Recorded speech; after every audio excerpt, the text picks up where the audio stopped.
Love at first side. எனக்கு personally இந்த கான்செப்டே நாட் கன்வின்சிங். அது எப்படி ஒருத்தரை பார்த்த உடனே லவ் வரும்? அட்லீஸ்ட் நம்ம ஃபர்ஸ்ட் டைம் பார்க்குறப்ப அவங்களோட கேரக்டர் ஒரு பர்சனாலிட்டினால இம்ப்ரெஸ் ஆனால் கூட பரவாயில்ல. Like an act of kindness ஒரு இன்டெலிஜென்ஸ் ஒரு டேலண்ட் எக்ஸெட்ரா. எதுவுமே இல்லாமல் பார்த்த அந்த மூமெண்ட்லேயே எப்படி பாசிபிள்? ஃபார் எக்ஸாம்பிள், இப்போ விடிவி மூவி எடுத்துக்கிட்டிங்கன்னா, ஜெஸ்ஸியை பார்த்த அந்த மூமெண்ட்லேயே Karthik love without knowing anything about her. அப்படி பார்த்த அந்த மொமெண்ட்லேயே எதுவுமே தெரியாமல் ஒருத்தங்க மேலே நமக்கு வர அந்த ஃபீலிங் சைக்கலாஜிக்கலி பார்த்தா கூட இஸ் நாட் லவ்ங்க. Maybe is spark, to be precise infatuation.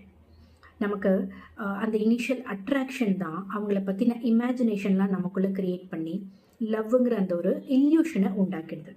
That's not real love it. Real லவ்க்கு இமோஷனல் இன்டிமசி, ஷேர்ட் வேல்யூஸ், ட்ரஸ்ட்டுன்னு நிறைய ஃபேக்டர்ஸ் இருக்குது. That takes time. So love at first sight அப்படிங்கிறது nothing but an early stage infatuation. நீங்கள் என்ன நினைக்கிறீங்க? கமெண்ட்ஸில் சொல்லுங்கள்.